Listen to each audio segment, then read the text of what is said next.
যে মালিক তোমাকে আমাকে বানাইলো তার ইবাদত করার জন্য, আর সেই মালিককে তোমরা কিভাবে বলো তখন মানুষ? আফসোস, আফসোস। যে মালিক আমাদেরকে খাবার নিয়ামত দিল, যে মালিক আমাদেরকে পিতার চলা এত নিয়ামত দান করলো, যেই মাওলা, সেই মাওলাকে আমরা কিভাবে বলে থাকি? সেই সাহাবাদের আমরা দুর্লভ করি যে আমাদের পূর্বপুরুষদের দিকে, সাহাবীদের দিকে তারা কেমন ছিলেন, আজ আমরা কেমন? তারা কেমন ছিলেন, আজ আমরা কেমন? তার আগে রাতের পর রাত থেকে আমার আল্লাহকে ডাকতো, মালিক, মালিক মাফ করে দাও, ভুল করছে মালিক মাফ করে দাও।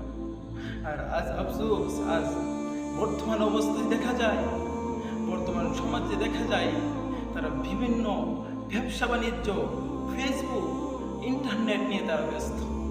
এই আফসোস।